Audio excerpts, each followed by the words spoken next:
ऋषि नारद पूछने लगे, भीष्मक क्या बात है जो तुम इतने खुशी हो? खुशी का कारण हमें बताओ। तो देव ऋषि नारद की बात सुन करके महाराज भीष्मक कहने लगे, महाराज खुशी की आप बात पूछ रहे तो सुनो। एक बिटिया घर में आई है, ताकि सो खुशी रचाई।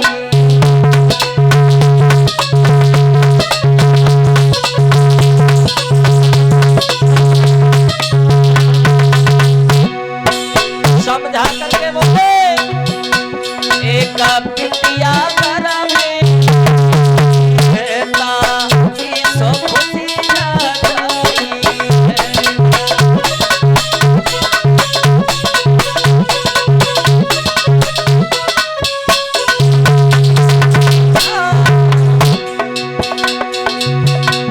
राजा ने बात बताई है,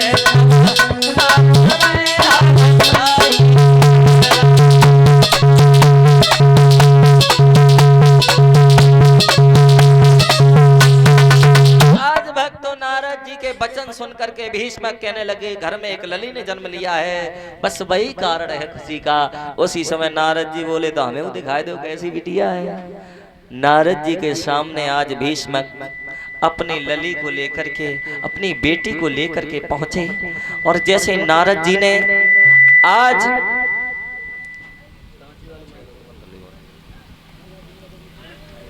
जिस समय उस देवी को देखा, समझ गए वारी वाह माता रानी आए गई तुम। भगवान उधर लीलाएं कर रहे हैं, राक्षसों का वध कर रहे हैं, भक्तों की टेर सुन रहे हैं और तुम यहाँ हो। उसी समय नारद जी देखते रह गए। आज मन ही मन में प्रणाम किया और कहने लगे, हे जगदम्बा माँ क्षमा करना, लेकिन अब तुम्हारा दर्शन हमें प्राप्त हुआ है तो तुम्हारा नाम मैं जरूर रखे जाऊंगा। उसी समय भीष्मक को पास बुलाया और जवाब दिया, भीष्मक ये कोई साधारण लड़की नहीं है जिसे तुम अपनी बेटी समझ रहे हो। भीष्मक बोले, तो कौन है? तो उसी समय बोले देव ऋषि नारद महाराज,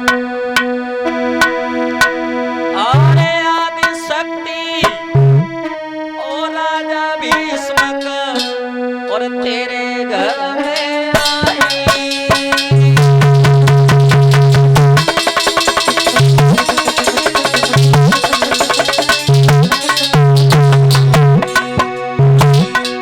आज भक्तों उसी समय ऐसा बताया गया,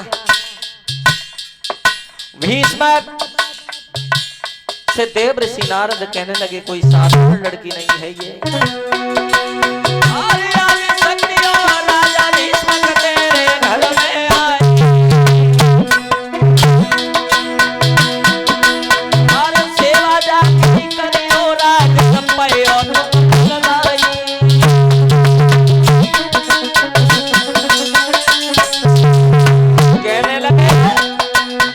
कभी दुखी मत होने देना, अगर इसकी सेवा करोगे तो बड़े सुखदायी होगे। और सुनो, किसी से कहना नहीं।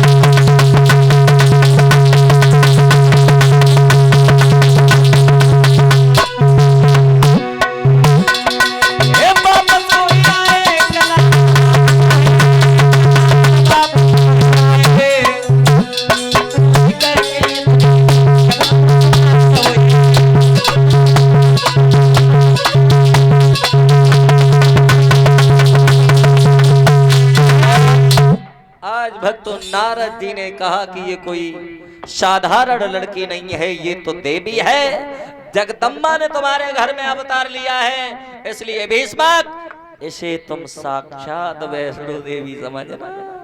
भूल मत कर देना, किसी समय इसके साथ में अनिष्ट मत होने देना।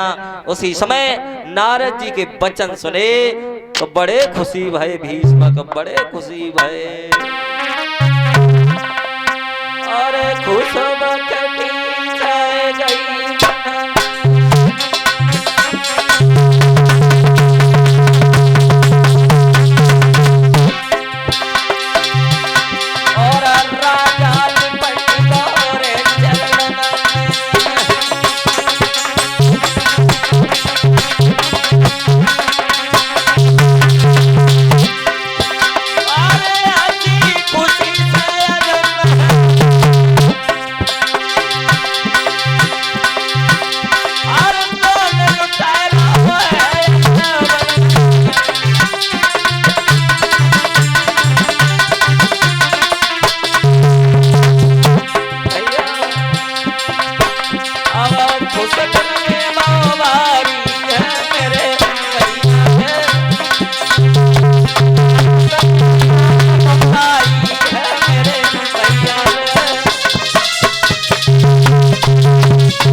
वचन सुन करके भीष्म की खुशी का ठिकाना नहीं रहा। आज नारद जी को खुश करने के बाद में विदा की है, इधर नारद बाबा वापस चले आते हैं। लेकिन भक्तों धीरे धीरे समय गुजरने लगा।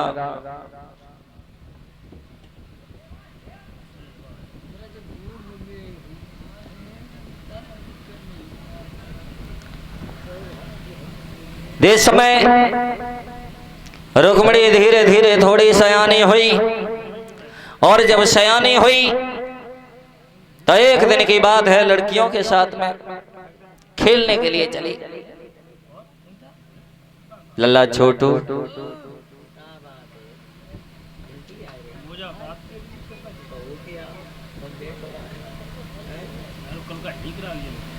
लल्ला जब कह रहे थे कछु खेल हो जाता तो ठीक रहते। कौन सा बोलो जाते हो, चार छुप जाएं और बके बाद में एक ढूंढे। ये दुक्का मिच्ची बताए रहो, डपली खेल हो। उसी समय लड़कियां इकट्ठी हुई, ये कहने लगी रुक्मिणी खेलोगे क्या? चलो इकट्ठी होकर के आगे बढ़ी।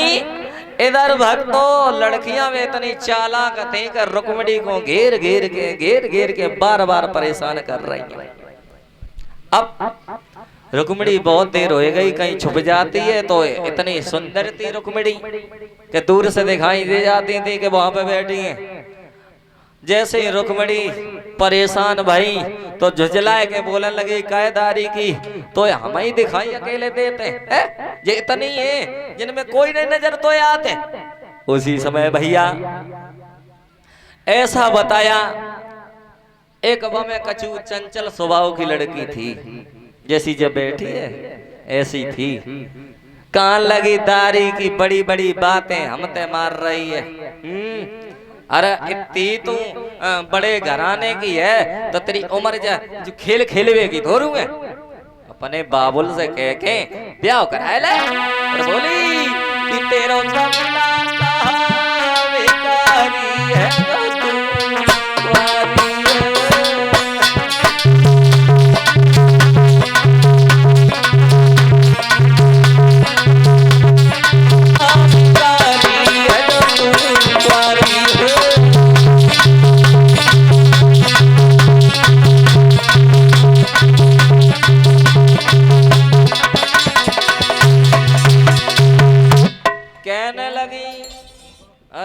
बड़े घर की है तो शादी करा के ससुराल जाओ, इन्हें जो खेल खेले वे को आए गई ज्यादा मौत चलाती हो।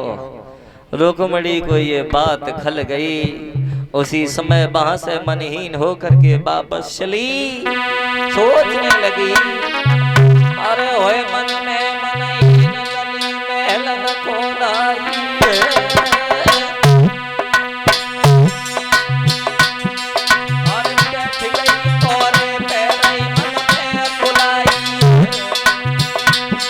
सोच खबर नहीं गिरधर अवली अरे ढूंढ लो मेरे सामरिया सदा दीनन के तकारी सुगंधे ओ द्वारकाधीश कन्हैया कहाँ करी देव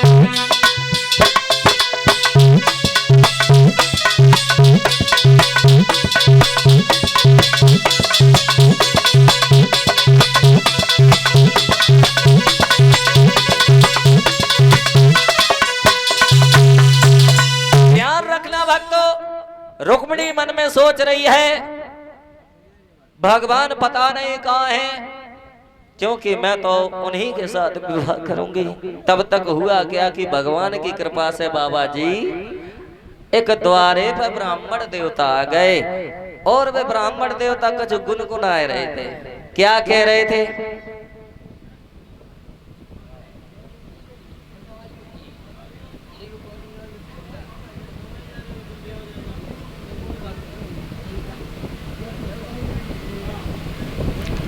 आज ऐसा बताया गया, इधर ब्राह्मण देवता जा रहे हैं, कुछ गुनगुना रहे हैं, कह रहे हैं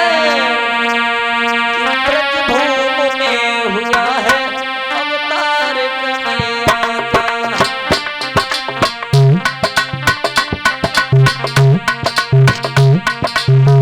गाते हुए गुनगुनाते हुए आगे बढ़े, ब्रजभूमि में हुआ है अवतार कन्हैया का।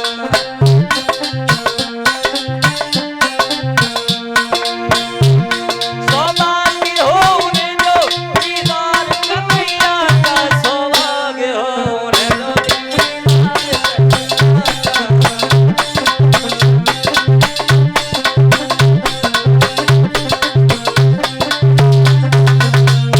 गाते हुए गुनगुनाते हुए ब्राह्मण देवता आज रुक्मिणी के दरवाजे पर आए।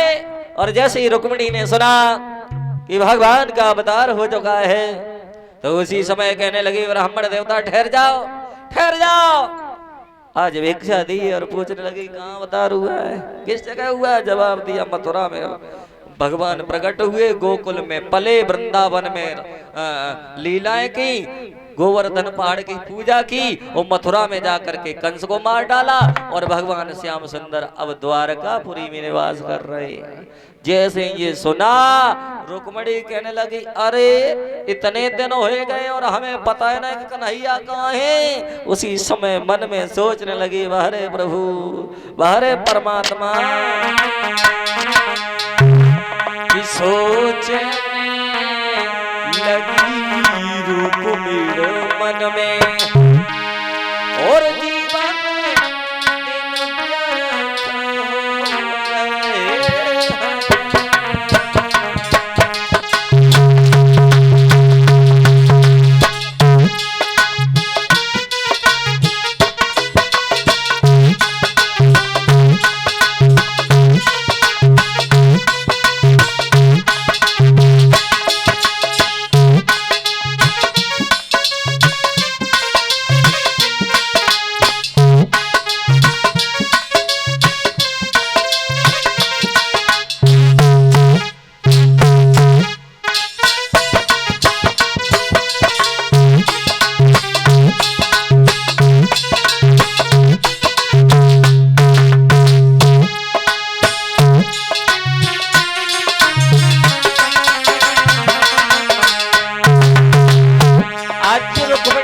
सोच रही है हे गिरधर क्या हो तुम?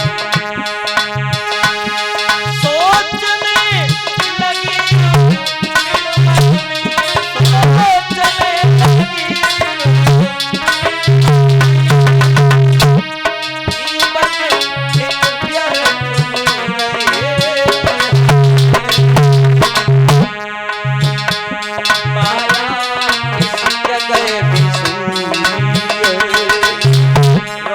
सोच रही है मन ही मन में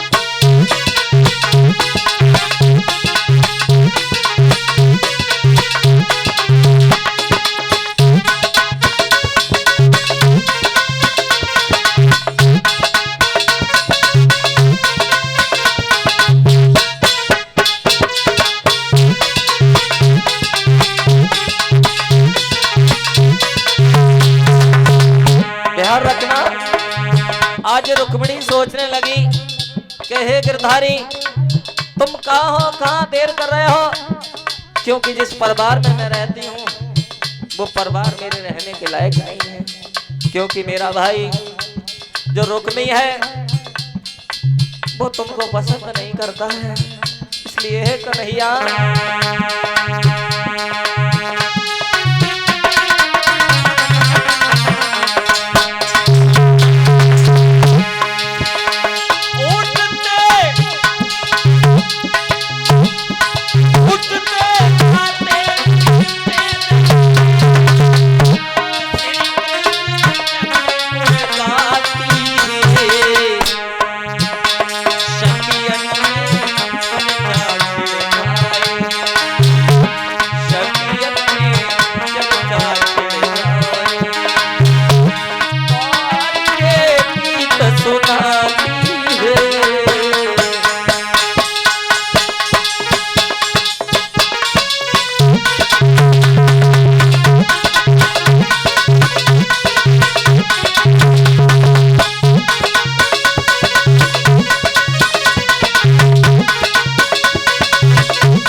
भक्तों ध्यान रखना।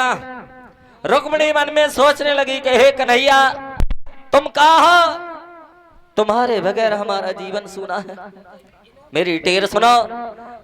उसी समय भक्तों ऐसा बताया गया,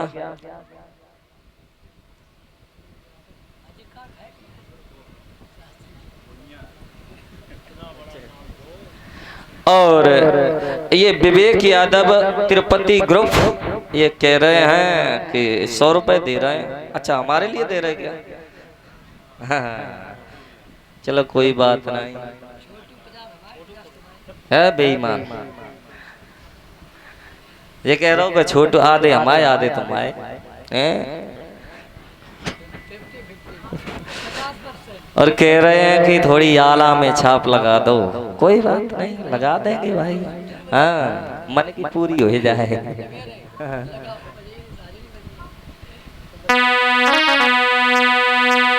अरे देखिया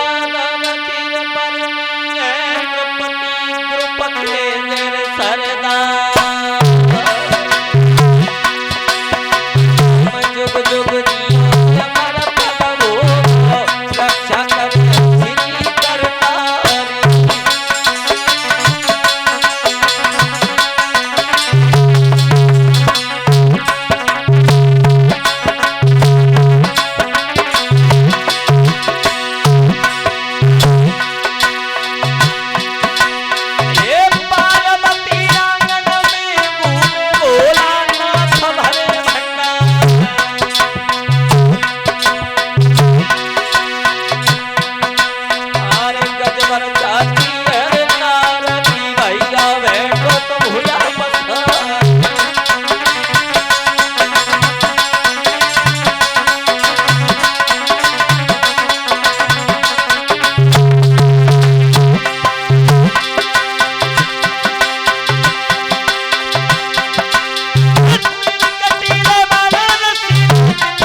आज भक्तों बांदी के कहने पर महाराज भीष्म अपने दरबार को छोड़ करके आंगन की सीट लगाते हैं। और जैसे ही रुक्मिणी की मां ने आते हुए देखा, धर्म पत्नी ने आते हुए देखा, हाथ में हाथ पकड़ लिया और लेकर के चल दी। अरे सीढ़ियन सीढ़ियन चली पकड़ कलाई पति अपने।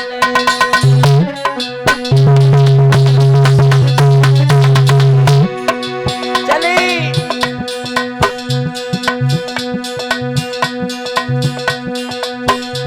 अरे लफड़ा जादू करी द्वार पचरंग पलंग दौड़।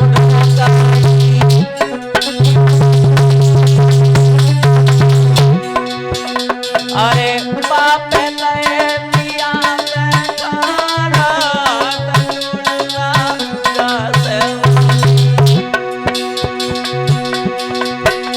अरे होले होले के बिजलिया और रे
लगी महाराज बिटिया सियानी हो गई है कहीं तो इसके लिए बर ढूंढो और इसकी शादी कर दो, क्योंकि लड़की अगर सियानी और घर में घूम रही है तो माता पिता को देखने में भी पाप लगता है।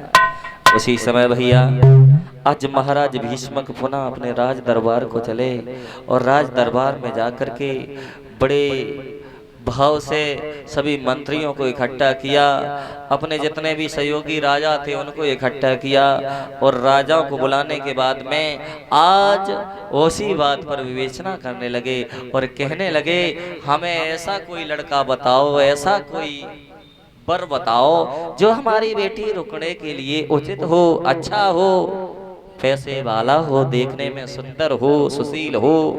वक्त तो ध्यान रखना दरबार में बातें चल रही हैं। ऐसा बताया कि दरबार में बारी बारिश है और राजन के नाम बताने लगे।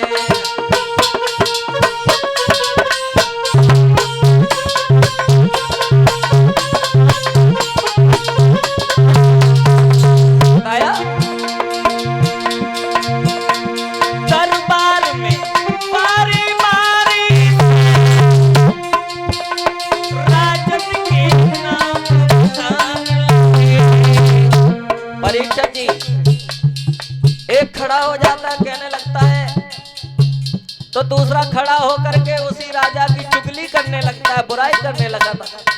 बहुत ऐसा हुई लोगन के अब गुड़ और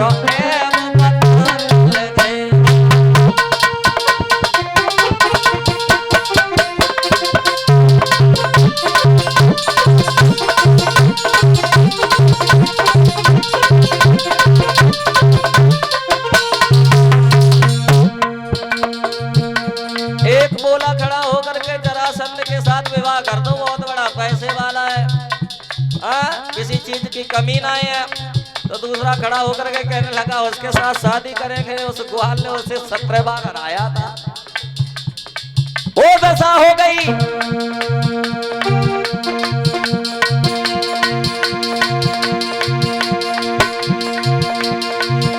एक दूनी के अरे बुराई हर बात न पापे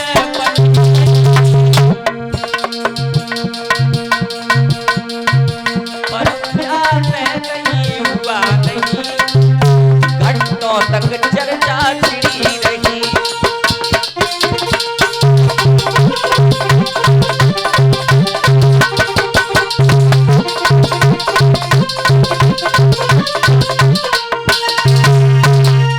भक्तों, एक किसी का नाम लेता है तो दूसरा खड़ा होकर के उसकी बुराई ऐब बताने लगता है, अवगुण बताने लगता है। वो दशा हो गई। अंत में महाराज भीष्म का छोटा वाला बालक रुक्माली खड़ा हो गया और कहने लगा पिताजी तुम काहे को चक्कर में पड़े हो? तुम्हें अगर शादी करनी है तो ऐसा करो, द्वारकाधीश भगवान कन्हैया के साथ में विवाह कर दो। नारद जी कह के गए थे।